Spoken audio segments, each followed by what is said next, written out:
Bonjour, donc, je suis Daniel Senovilla Hernandez, je suis ingénieur de recherche, juriste de formation et je travaille au laboratoire MIG-Denter basé à l'Université de Poitiers. L'émergence de la catégorie qu'on appelle de mineurs non accompagnés, ou anciennement mineurs isolés étrangers, se produit dans la décennie des années 90 au niveau médiatique et institutionnel dans la plupart des pays de l'Union européenne.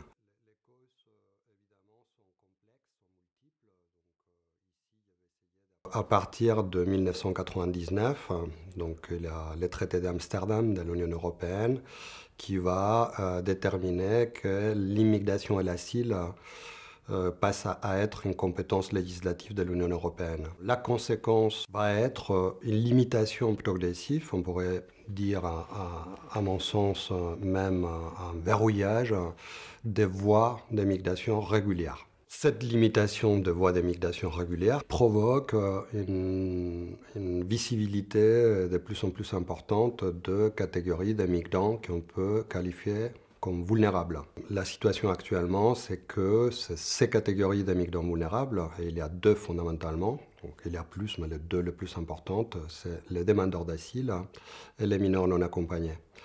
On peut dire que c'est quasiment, il y a bien entendu quelques exceptions, mais on peut dire que c'est quasiment les seuls qui sont tolérés d'un point de vue juridique pour rester, pour s'établir dans les territoires de l'Union européenne.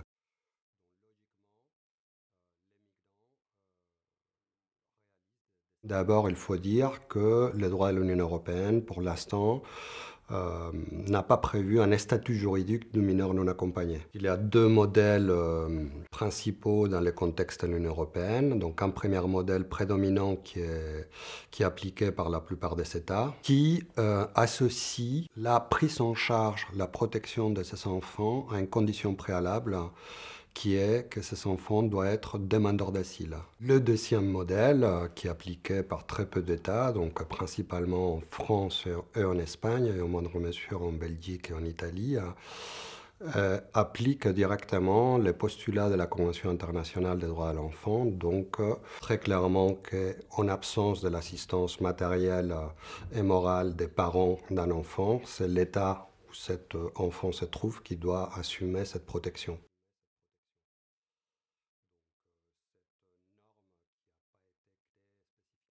Alors, d'abord, une procédure d'identification et d'évaluation de la minorité qui tient compte des droits de l'enfant pendant toute sa durée. Pour ceux qui sont reconnus en tant que mineurs non accompagnés, une prise en charge globale et adaptée à leurs besoins de protection, avec un accès inconditionnel à tous les droits de l'enfant, et puis l'identification de solutions durables bien entendu qui doivent être en accord avec l'intérêt supérieur de ces jeunes, et puis une transition douce vers l'autonomie. Il y a beaucoup d'États européens que la protection s'arrête de façon nette au moment du 18e anniversaire. Donc cette transition, cet accompagnement vers l'autonomie me paraît absolument primordial.